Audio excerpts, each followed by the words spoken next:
Os documentários mais perturbadores, que capturam a realidade da vida, não precisam de músicas assustadoras ou de temas de terror. Os documentaristas só precisam apontar a câmera para alguém que oferece a verdade, uma visão crua ou uma perspectiva dessensibilizada e desiludida. Número 20. O Impostor, o documentário de 2012 dirigido por Bart Layton, acompanha Frederick Borden enquanto ele reencena como enganou a polícia e o público fazendo-os acreditar que ele era um garoto desaparecido dos Estados Unidos, Nicholas Patrick Barclay. A mentira de Borden teve início em 1997, 3 anos após o sumiço de Nicholas. Ele chamou a polícia da Espanha e disse ter encontrado o garoto desaparecido em uma cabine telefônica. Borden então achou alguém ideal para se passar, apesar de não se parecerem e Borden ser bem mais velho. Para dar credibilidade à história, ele pintou o cabelo de loiro e pesquisou tudo sobre o garoto desaparecido. A família Barclay foi notificada e a mãe de Nicholas veio buscá-lo, reconhecendo o homem como seu filho. O documentário depende fortemente de entrevistas, inclusive com o próprio impostor. O jeito descontraído de Borden nessas entrevistas fez o sangue dos espectadores gelar. Havia uma espécie de atitude despreocupada na maneira como ele falava sobre o que fez e como conseguiu se safar. Um trecho da entrevista dele se destaca. Borden relatou ocasiões em que seu comportamento e aparência foram questionados. Para convencer os céticos, ele afirmou ter sido sequestrado, abusado e traumatizado enquanto esteve desaparecido. Ele disse que o trauma e o abuso foram fundamentais para mudar seu comportamento e aparência. Ele também revelaria aos documentaristas que Nicholas Barclay não foi o único garoto que ele já fingiu ser. Durante grande parte de sua vida, Borden supostamente vagou pelas ruas e infiltrou-se em 140 diferentes lares e abrigos para crianças, assumindo a identidade de 500 identidades fictícias diferentes, muitos dos quais eram meninos desaparecidos. Número 19. O diretor Carl Pfeiffer está por trás da série documental assustadora Hellier, lançada sob o selo Planet Weird. O documentário busca dissecar a misteriosa sequência de sincronicidades que assolaram Hellier, Kentucky. Acompanha uma equipe de investigadores paranormais que recebe um relato relacionado ao encontro de Kelly Hopkinsville de 1955. Eles também recebem vários e-mails de um doutor desconhecido em Hellier e mensagens misteriosas de Terry Russell. O documentário foca em vários eventos paranormais lendários e críptidos, incluindo as crianças da meia-noite, Injured Code e o Homem Mariposa. Essas mensagens, comunicações e relatos levaram os investigadores ao Kentucky, onde eles realizaram várias entrevistas com moradores locais, residentes, testemunhas e ufólogos, cada um oferecendo uma perspectiva única sobre os estranhos acontecimentos que estavam ocorrendo em Hellier. Embora muitos moradores inicialmente fossem reservados sobre os problemas que afetavam a região. As coisas ficam perturbadoras quando os documentaristas conversam com Alan Greenfield. Greenfield é um autoproclamado ufólogo e ocultista que fornece aos investigadores detalhes inquietantes e contexto histórico sobre as estranhezas que rondam Kentucky. Ele alerta os investigadores que o fenômeno é mais complexo do que imaginam. Greenfield envolve os investigadores em uma conspiração mais ampla que deixou os envolvidos um pouco inquietos. Ele explicou como o fenômeno dos OVNIs e outros fenômenos estranhos se conectam pelo código cabalístico. Ele mostrou aos cineastas que, ao aplicar uma variante específica da cabala ao nome Hellier, obtém-se o número 93. Esse número é significativo em Telema, de Aleister Crowley. Aleister Crowley foi um ocultista e mago inglês. Mas não terminou aí. Greenfield também fala sobre a Terceira Ordem, insistindo que os documentaristas estavam sendo guiados pela Terceira Ordem, um suposto grupo secreto e avançado de seres que operam nos bastidores. Foram os depoimentos de Greenfield que transformaram o documentário de uma caça a fantasmas em algo muito mais perturbador psicologicamente, deixando investigadores e espectadores inquietos. Número 18.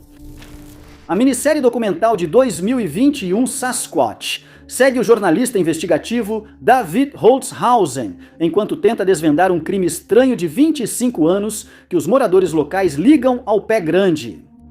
A história o leva de uma fazenda de cannabis no norte da Califórnia, onde ele ouve que 3 homens foram mutilados por um selvagem pé grande. O jornalista investigativo volta às Redwoods para buscar provas sobre o que ocorreu com o grupo naquela noite fatídica. Ele puxa os fios que o levam por um caminho pouco explorado, apenas para encontrar mais do que esperava e conexões que jamais imaginou. O documentário traz entrevistas com ex-policiais, cultivadores de cannabis, fãs do pé grande e até quem forjou aparições do Sasquatch. Em uma entrevista, Holzhausen ouve o relato de um encontro angustiante. Um ex-policial relata a ele sobre uma noite em que pescou num pequeno rio local. Durante essa atividade recreativa, uma criatura bizarra saiu dos arbustos. Ele disse que tinha cabelos emaranhados, parecidos com dreadlocks. A criatura atirou pedras nele, gritou e uivou. Para reforçar suas alegações, o homem treme visivelmente e chega a chorar, mostrando aparente medo de um monstro que pode ou não existir. Está claro que ele acha que viu algo assustador. Mesmo assim, esse não foi o lado mais assustador da série. Através de entrevistas com informantes, cultivadores de cannabis e figuras do submundo, Holzhausen descobre que a verdadeira ameaça não era uma criatura selvagem, mas sim crimes e lendas da floresta ligados ao clube de motoqueiros fora da lei, os Hells Angels. Informantes entrevistados pelos documentaristas revelaram que essas fazendas remotas de maconha têm conexões com esse clube notoriamente violento. O documentário sugere que os Hells Angels podem ter papel importante nessas operações ilegais e que a história do Sasquatch tenha surgido por meio deles, esperando que a lenda afastasse visitantes do sindicato. Número 17. Bem-vindo ao lugar mais assustador da Terra, dizia o cartaz de lançamento nos cinemas do documentário americano de 2015, O Pesadelo. Rodney Asher leva seus espectadores a uma jornada pela mente, onde o tema da paralisia do sono persiste. O filme foca em várias pessoas que vivenciam o fenômeno, no qual elas se encontram incapazes de se mover, falar ou reagir enquanto estão adormecendo ou acordando. De modo assustador, muitos desses eventos vêm acompanhados de alucinações físicas. O documentário mostra uma alucinação coletiva, o Homem do Chapéu. Para este documentário, onde a ciência encontra o sobrenatural, Rodney Asher reúne 8 pessoas comuns que sofrem de paralisia do sono crônica. Cada entrevistado era desconhecido dos demais até chegarem aos 7. Separadamente, eles relataram suas experiências e, no fim, os espectadores notaram um padrão cada vez mais perturbador. Todos passavam pela mesma situação, mesmo com vidas totalmente diferentes. Nessas entrevistas, surge uma mesma entidade. As chamadas pessoas-sombras são a visão mais marcante. Os sofredores os descrevem como homens escuros e sem rosto que pairam sobre eles, imóveis. Às vezes estão na porta, se aproximando devagar ou parados do outro lado do quarto, observando e assustando de longe. Vários dos participantes também relataram ouvir invasores agressivos arrombando suas casas enquanto eles não podiam fazer nada a respeito. Muitos deles encontraram figuras parecidas com alienígenas que realizam uma variedade de ações, desde simples olhares até dissecações completas. Os entrevistados relataram ouvir ruído estático, ensurdecedor, estrondos altos e sensação de serem esmagados. Seus relatos coletivos mostraram um evento angustiante e misterioso, deixando os espectadores apavorados. O filme carrega uma sensação insuportável de pavor. Número 16.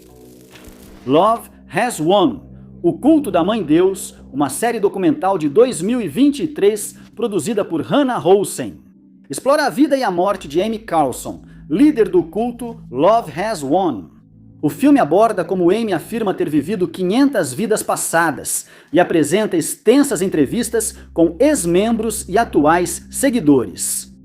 Não é o fato de que a múmia de Amy foi descoberta entronizada em Crestone, Colorado, em 2021, que torna este documentário particularmente perturbador, mas sim o delírio coletivo que os membros do culto continuam enfrentando até hoje. Vários devotos falaram sobre o que chamavam de figuras galácticas, uma forma de seres divinos com os quais apenas os indivíduos mais iluminados podem interagir. Essas eram as entidades que os seguidores aguardavam quando Carlson morreu. Segundo as entrevistas, eles não acreditavam que ela tinha partido. Eles negaram o falecimento e disseram que Carlson só havia ascendido.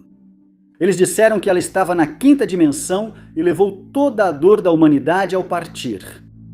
Devotos afirmam que Carlson ainda está presente junto às figuras galácticas, participando de uma reunião etérica. De acordo com a negação pós-morte, foi o uso perigoso de prata coloidal. Segundo os seguidores, Carlson promovia e consumia intensamente o suplemento alimentar não aprovado, considerado inseguro pelas principais autoridades de saúde. No documentário, entrevistados relataram que esses avisos foram ignorados. Afirmaram que Carlson via a prata coloidal como suplemento curativo. Aprendemos que a ingestão crônica levou à argiria. Como resultado, a pele, os órgãos e os olhos da Mãe Deusa estavam ficando azuis. A parte mais perturbadora dessas entrevistas coletivas era que os devotos simplesmente assistiam às absurdidades acontecerem e continuavam a seguir Carlson em sua saúde debilitada e até após sua morte, ainda incapazes de enxergar além da natureza bárbara de suas crenças. Número 15. Wild Wild Country, da Netflix, narra a ascensão e queda de Bhagwan Shree Rajneesh, sua assistente pessoal Ma Anand Sheela, e da comunidade Rajneeshpuram, em condado de Wasco, no Oregon. O que começou como uma cidade espiritual utópica, logo se transformou em um escândalo nacional. Wild Wild Country traz muitas entrevistas perturbadoras, várias delas conduzidas pela assistente pessoal Ma Anand Sheela, que foi condenada por agressão e tentativa de homicídio pelo papel que desempenhou no ataque biológico dos Rajneesh em 1984. Durante essas entrevistas, ela demonstrou uma atitude perturbadora de confiança inabalável e calma, o que a tornava ainda mais inquietante devido aos crimes pelos quais foi considerada culpada e pelos atos que cometeu. Sheela parece não demonstrar arrependimento, especialmente em relação à comuna e aos seus crimes. Ela não mostra remorso e não se abala com o passado. Em Wild Wild Country, Sheela faz uma declaração perturbadora diante das câmeras. Abre aspas, diga aos seus governadores e ao seu procurador-geral. E todos esses porcos preconceituosos aí fora, se eles tocarem em qualquer um do nosso povo, eu vou querer 15 cabeças deles. E estou falando sério. Mesmo aqui, o tom de Sheela era neutro e entusiasmado, e a ameaça era real. Foi o ashram Rajneeshpuram, de Rajneesh, coliderado por Sheela, que deliberadamente contaminou as saladas de 10 restaurantes do Oregon com bactérias de salmonela, com o objetivo de incapacitar a população local de eleitores. O ataque deixou quase 800 pessoas doentes, e segundo Sheela, ela não hesitaria em fazer isso novamente. Número 14. Em 2019, Michael Beach Nichols lançou um dos documentários de terror mais assustadores. Wrinkles, o palhaço narra a carreira incomum de um homem sem nome que se apresenta como Wrinkles. Ele mora na Flórida e por apenas algumas centenas de dólares assusta crianças mal comportadas e aparece nos jardins de moradores desavisados. Ele diz ser um palhaço sem teto, contratado pelos pais para assustar crianças. Ele justifica seu trabalho como uma forma de ganhar a vida, mas quando crianças começam a desaparecer de maneiras misteriosas, a atmosfera muda para uma narrativa mais sombria. Claro, ele nunca aceitou de fato nenhum dos trabalhos que os pais lhe ofereceram. Os vídeos são encenados só para ganhar popularidade. Wrinkles é artista performático. Cartões de visita e adesivos com seu telefone geraram centenas de ligações diárias. O palhaço virou lenda, com adolescentes transformando isso em moda ao ligar e deixar mensagens de voz, muitas vezes hostis e ameaçadoras. O documentário mostra adolescentes de Nápoles ligando para Wrinkles para ameaçá-lo ou xingá-lo. Durante as entrevistas com o próprio palhaço assustador, temos uma visão sobre a luta diária que ele enfrenta após deixar seu número de telefone espalhado pela cidade. Ele reproduz antigas gravações que foram deixadas por pais e adolescentes, mudando a narrativa e revelando a verdadeira ameaça.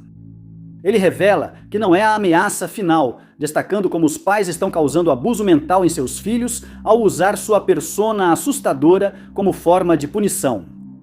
Percebemos também que a maior ameaça neste documentário é, na verdade, a juventude. O artista conta que um cliente pediu para ele, supostamente, sequestrar uma garotinha, aparentemente parente de quem ligou. Outro correio de voz, exibido pelo palhaço, menciona o uso de fluido vital em obras de arte e planos para iniciar um massacre em massa. Número 13. Ratos é um documentário de 2016, dirigido por Morgan Spurlock, baseado no livro de Robert Sullivan. O filme mostra a infestação de ratos em grandes cidades do mundo. O filme foca nessas infestações e nos procedimentos bárbaros de extermínio, desde envenenamento até espancamento. Ratos mostra uma guerra contra esses animais e ainda nos leva ao templo Karni-Mata, em Rajastão, na Índia, onde se acredita que ratos são reencarnações de pessoas que já morreram. O lendário exterminador do Brooklyn, Ed Sheehan, aparece no documentário e suas entrevistas transformaram o filme em uma cena grotesca, digna de terror. Ed surge em um porão escuro, intensamente iluminado.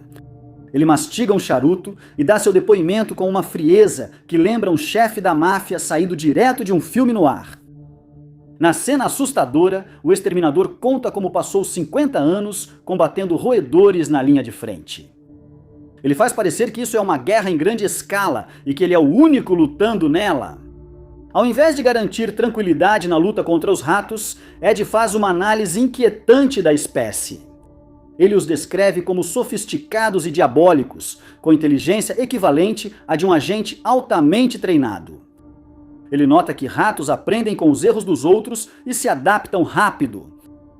Ele também repete a estatística assustadora de que há um rato para cada pessoa na cidade. A parte mais assustadora do depoimento no documentário é admitir que não podemos realmente eliminar os roedores. Os exterminadores já não tentam mais eliminá-los, apenas controlam as colônias e tentam desencorajá-los. O documentário termina com as palavras finais de Ed, insistindo que os ratos, no fim das contas, vão sobreviver aos humanos. Número 12. O transtorno de identidade da integridade corporal, BIIDU, é uma condição médica reconhecida em que a pessoa vive um descompasso angustiante entre sua anatomia e a imagem mental do próprio corpo. O BID não está relacionado à dismorfia corporal, mas sim a pessoa sente como se o fato de ter um corpo saudável fosse um erro e por isso sente um desejo incontrolável de amputar o membro que considera errado.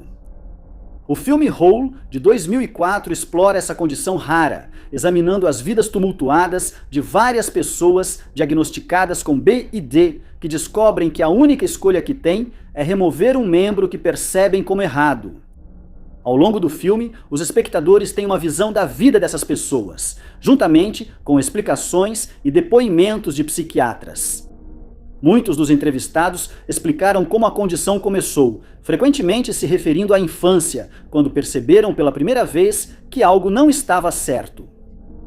Eles disseram que, no começo, passavam pela fase de simulação, tentando afastar essa obsessão ao enrolar os membros com bandagens, usar muletas ou esconder um braço sob a roupa. Isso não era feito por entretenimento, mas sim como uma forma de alívio temporário dos pensamentos angustiantes que os atormentavam diariamente. Isso era uma tentativa de ajustar o corpo à própria percepção.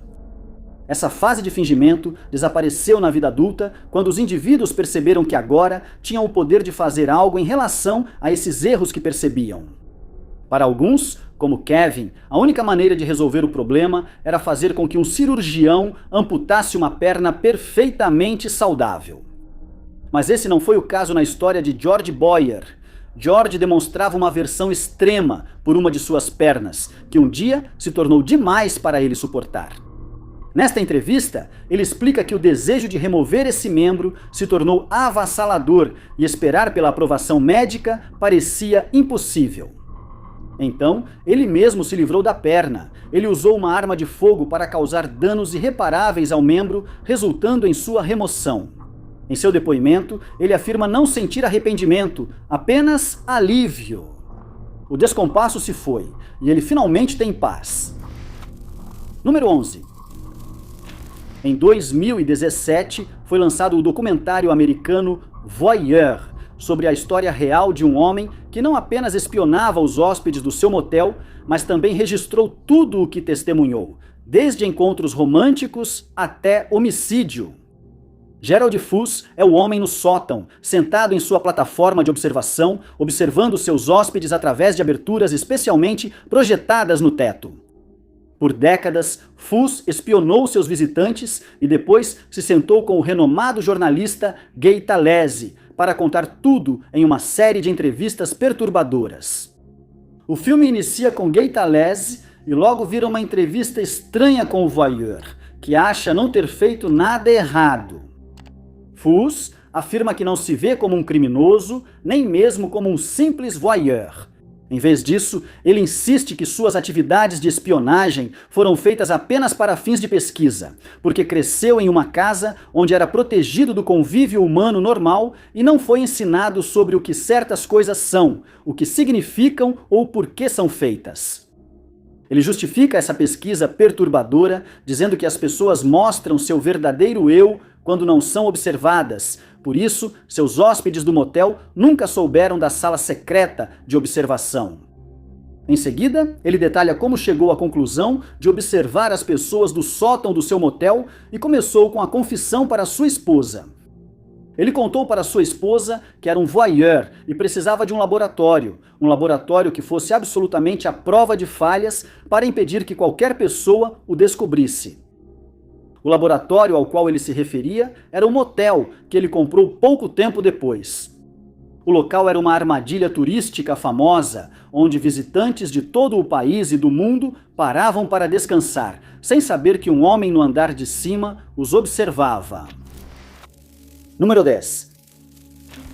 Tell Me Who I Am, um documentário de 2019 produzido por Ed Perkins, foca nos irmãos gêmeos Alex e Marcus Lewis.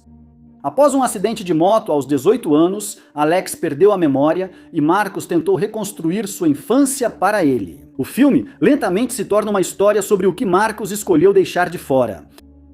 Foi na parte final do filme, o terceiro ato, que tudo o que Alex havia ouvido sobre sua vida chegou ao ápice. Foi aqui que ele revelou que ainda não sabe quem é e cabe a Marcus lhe dar a peça final do quebra-cabeça. A entrevista foi feita entre os irmãos e gravada pelos documentaristas. Respirações tensas, gestos desconfortáveis e risadas forçadas prepararam o público para a reviravolta do documentário. Marcus contou que sempre acreditou que seu irmão confiava nele sem precisar de todos os detalhes. Alex diz que foi extraordinário, pois confiava em tudo que ele falava sem questionar, até que certos aspectos passaram a não fazer sentido.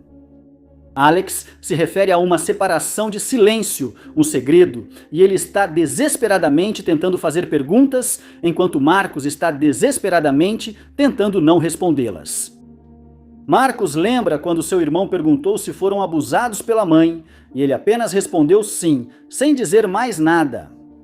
Na verdade, havia muito mais por trás daquele sim do que imaginavam, e isso foi revelado nesta entrevista.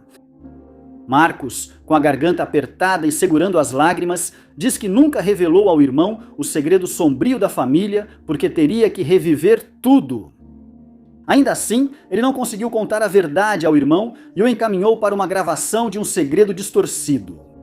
Um segredo que sugeria que o abuso que eles sofreram quando crianças era mais profundo e muito mais grave do que ele jamais deixou transparecer. A revelação foi perturbadora, um tom definido pelas vozes embargadas, pela sala mal iluminada e pela mesa vazia onde eles estavam sentados. Número 9. Crazy Love, dirigido por Dan Cloros e Fisher Stevens, explora o relacionamento perturbador entre advogados de Nova York, o advogado Burt Pagash e Linda Reese. Pagash teria contratado criminosos para jogar ácido em Linda, deixando-a cega e com cicatrizes permanentes. Como resultado desse incidente, Pagash foi preso, mas ao ser libertado, o casal retomou o relacionamento e se casou pouco tempo depois. Foi um conto de fadas? Insistiu Bert, ao relembrar os acontecimentos no intenso e perturbador documentário sobre o amor. Durante as entrevistas, Bert mostrava inquietante ausência de remorso, sem culpa ou percepção de erro em seu comportamento. O homem mostrou manipulação na entrevista, parecendo calmo, objetivo e até encantador. Parecia que ele tratava o fato de ter organizado criminosos para cegar e desfigurar sua esposa como uma simples briga de casal e não como um ataque assustador que chocou o público. Linda, porém, também falava de forma igualmente monótona sobre a situação. Ela não conseguia encontrar nenhum motivo racional para ter voltado para Bird depois de tudo o que ele havia feito. O relacionamento dela com Bird não parece ser motivado por amor, e também não há nenhum senso de perdão ali. O depoimento dela é marcado por um tom de é, o que torna a história real ainda mais perturbadora. Número 8. Brian Carberry, no documentário de Clay Twill, de 2015, Finders Keepers, foca em John Wood. Wood tenta recuperar sua perna mumificada de Shannon Wisniewski. Wisniewski, relutante em devolver o membro, diz que o achou em uma churrasqueira comprada em leilão de armazenamento. Wood conta que perdeu a perna após um acidente de avião. Ele queria preservar o membro, mas antes precisava mumificá-lo. A perna acaba. Então, em sua própria churrasqueira, em um galpão de armazenamento, onde passa por uma forma primitiva de mumificação. Esquecendo-se disso por alguns anos, eles acabaram ficando sem dinheiro para manter o galpão de armazenamento e o proprietário o colocou em leilão, e o membro acabou nas mãos de Shannon Wisniewski. Wisniewski, inicialmente perturbado, aciona a polícia, que confisca a perna. Assim, ele provavelmente não quer mais se envolver com isso. Quando a notícia da perna no churrasco ganhou a mídia, Wisniewski viu chance de lucrar e se reinventou como o Footman, chegando a se fazer camisetas e vender passeios pela churrasqueira onde esteve a perna mumificada. John soube da história e iniciou a batalha judicial pela perna há muito perdida. Declarações perturbadoras do empresário incluem uma provocação infantil dizendo que deveria ficar com o membro só porque o encontrou. Shannon menciona sua ideia de exibir a perna se algum dia a recuperar da polícia e planeja lucrar com passeios macabros. Sua falta de empatia completa nesse cenário é profundamente desconcertante. Número 7. O documentário americano de True Crime, The Vow, é uma série que explora os bastidores da seita Anyshins IVM e de seu líder, Keith Raniere. Keith foi condenado por organização criminosa, conspiração e tráfico de pessoas, entre muitos outros crimes. A série documental aborda o papel de Alice Allison Mack no recrutamento de membros para a seita cruel. A primeira temporada se baseia em relatos de ex-membros que revelam atividades criminosas perturbadoras ocorridas na NXIV-M. Durante o documentário, conhecemos Nancy Salzman, cofundadora e presidente da seita. Entrevistas revelam que ela era responsável por conduzir as sessões de exploração de reuniões, e essas sessões eram usadas para extrair os segredos dos membros da seita, que seriam usados contra eles como material de chantagem para assegurar seu silêncio e complacência. Os espectadores ficaram inquietos com suas racionalizações e falta de culpa ao examinar seu papel na organização. Salzman e suas filhas tiveram dificuldade em lidar com a extensão dos abusos que ocorreram e priorizaram sua lealdade ao líder, Rainier, em vez de reconhecer o trauma profundo que causaram aos membros. Elas minimizaram juntas os atos e comportamentos da seita. Em entrevistas com ex-adeptos, os espectadores descobrem um segredo. Um grupo exclusivo de mulheres atuava na seita com dinâmica de mestre e escrava. Membros relatam ter sido forçados a fornecer informações humilhantes a oficiais de alto escalão para manter silêncio sobre os abusos sofridos. Número 6. Vivemos em Público é um documentário de advertência e examina Josh Harris, pioneiro da internet, fundador da Sudo.com e milionário. O filme explora sua obsessão por mídia, tecnologia, identidade e o terrário humano que construiu sob Nova York. Durante o documentário, a câmera volta várias vezes para Harris, que fala de forma incomumente distante ao abordar relacionamentos humanos. Ele vê as emoções como sistemas, não experiências. O filme foca no tema recorrente do apego emocional de Harris à televisão durante a infância e em como a ideia de criar ambientes onde todos assistem uns aos outros se tornou sua única forma de criar conexões com outras pessoas. À medida que o filme avança, esse tema se torna cada vez mais desconfortável e no próximo ato, o filme foca no experimento silencioso Vivemos em Público, conduzido por Harris. O projeto foi realizado em 1999 e envolveu cerca de 150 pessoas vivendo juntas em um espaço subterrâneo onde tudo era um evento público, incluindo dormir e tomar banho. Nesse experimento, todos podiam ver todos o tempo todo. No documentário, aqueles que participaram desse experimento relatam que, embora tenham entrado voluntariamente, com o tempo, seu estado mental começou a mudar. Harris chama os participantes e entrevistados de sujeitos de experimento, não de pessoas reais. Entrevistas com esse indivíduo revelam como ele vê o colapso emocional, o conflito e a intimidade como dados e não como experiências. A frieza transmitida por Harris torna o documentário perturbador.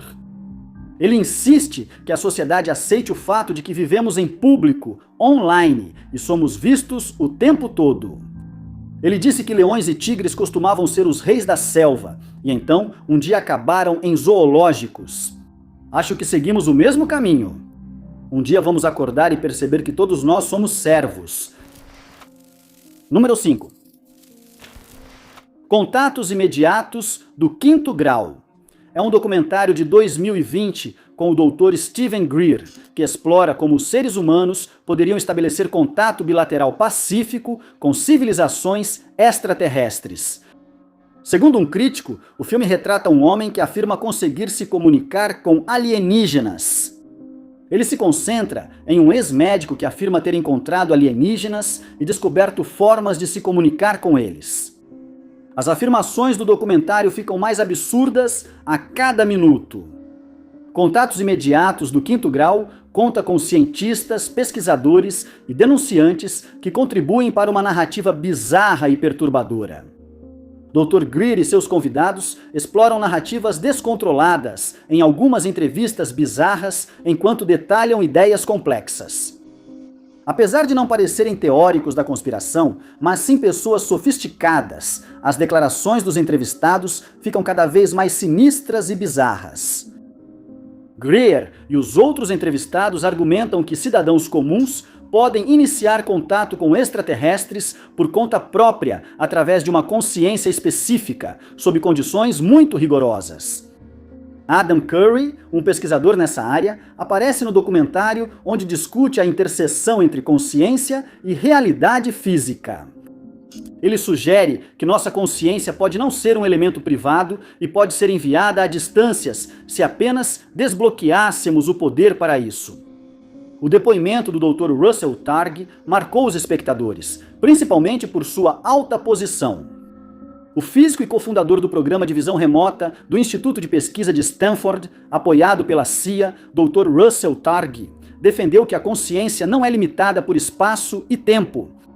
E ele explica que a visão remota prova que a mente pode perceber alvos ocultos independentemente da distância, afirmando que a consciência humana não é local. Targ, um indivíduo apoiado pela CIA, revela que apoia a premissa do filme, de como o pensamento e a intenção humanos podem influenciar o mundo físico.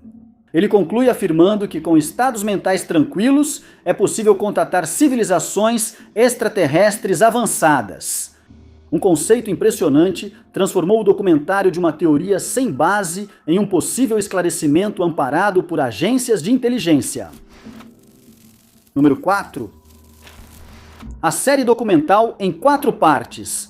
O Fundo do Poço acompanha essa influenciadora espiritual e autora Teal Swan por 3 anos, com documentaristas tendo acesso a ela e seu círculo íntimo.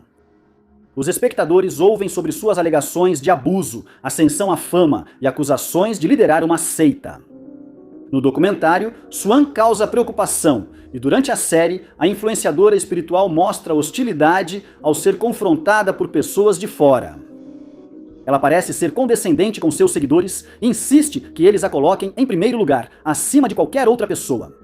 O comportamento controlador dela chega a um ponto que os espectadores acharam particularmente difícil de assistir. E esse momento foi registrado durante a gravação de uma discussão em grupo, onde Swan fez com que vários membros do grupo, basicamente, se voltassem contra uma pessoa.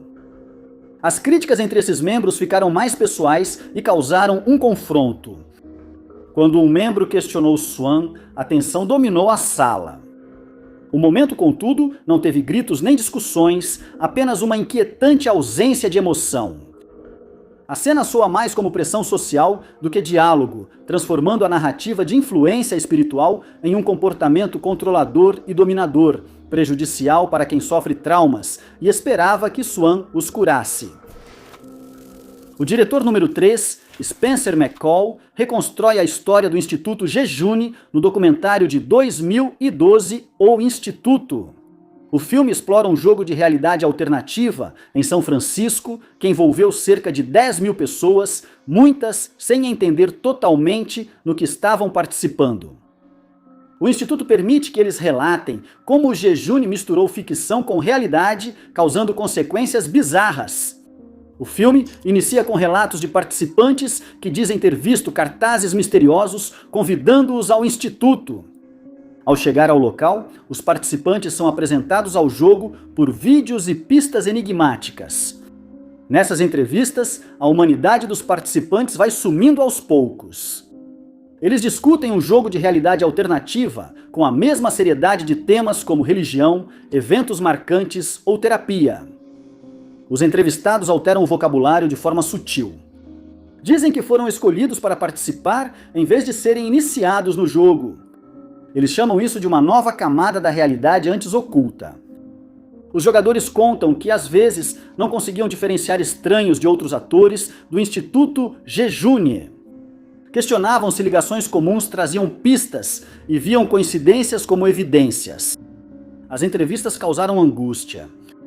As fronteiras entre vida real e realidade alternativa se misturaram e eles não se importaram. Após o jogo, os entrevistados relataram vidas monótonas e menos significativas, permanentemente impactadas por esse estranho jogo que não conseguiam descrever. Número 2.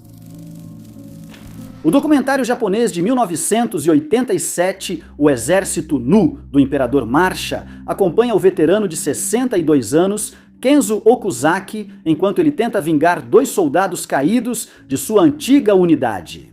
Responsabilizar o Imperador Showa pelo sofrimento na guerra. É durante sua busca por respostas que uma briga física e muita insistência finalmente revelam a verdade. Uma verdade envolta em horrores inimagináveis deixou os espectadores tensos. A busca de Kenzo por respostas não foi nada tranquila. Ele frequentemente se envolvia em conflitos que começavam como agressões verbais e acabavam em atos físicos. No documentário ele diz: "Violência é o meu forte." O filme mostra entrevistas com ex-soldados e oficiais, cada um trazendo uma versão diferente sobre o que ocorreu com os 2 homens na Segunda Guerra Mundial. Alguns afirmam que a deserção causou sua morte orquestrada, enquanto outros dizem que foram punidos por violência contra indígenas da Nova Guiné. Após uma longa cruzada, entrevistas e perguntas sem resposta, Kenzo vive um momento de revelação que expõe uma narrativa perturbadora. Ele conversa com o capitão Koshimitsu, que afirma ter ordenado a execução dos 2 homens. Soldados entrevistados no documentário confirmaram o ocorrido e disseram ter que concluir o trabalho. Um ex-sargento também conta a Kinzo, em uma entrevista separada, que outro soldado foi canibalizado depois de ser pego roubando comida. O sargento diz que os indígenas não foram canibalizados por serem rápidos demais para serem capturados, enquanto os soldados japoneses eram forçados a marchar e depois canibalizados para sobreviver. Número 1. O documentário vencedor do Oscar, Marjo, explora a vida de Marjo Gortner, um curandeiro que, quando criança, atuou como evangelista por um tempo. Filho de evangelistas profissionais, ele foi colocado no circuito sulista de cultos de avivamento em tendas e obrigado a pregar aos 3 anos. Seus pais lucraram muito e ele ficou só com uma pequena parte do dinheiro. O filme retrata o retorno de Gortner ao evangelismo, mas não como pregador. Em entrevistas nos bastidores, ele admite não acreditar mais na história que vende. Ele perdeu a fé e, por isso, usa a confiança dos outros nas crenças religiosas para lucrar. Nessas conversas francas, ele admite que só quer dinheiro e até mostra aos cineastas como engana fiéis desavisados para tirar dinheiro deles. O evangelista adota um tom perturbador ao tratar de seu empreendimento. Parece algo natural, sem remorso e sem culpa. O documentário alterna entre fiéis chorando, cenas de bastidores, representações teatrais e conversas mecânicas. Em um momento, os espectadores estão olhando para uma multidão que se reuniu para ouvir o pregador pregar, e no seguinte, são envolvidos em uma exposição desconcertante que os deixa arrepiados, incomodados com a mentira sendo apresentada diante de uma plateia desavisada. Muito obrigado por assistirem! Se você gostou deste vídeo, não se esqueça de clicar no botão de curtir. Inscreva-se e ative o sininho para acompanhar nossos próximos vídeos. Eu sou o Top 5 Desconhecidos e vejo vocês no próximo vídeo.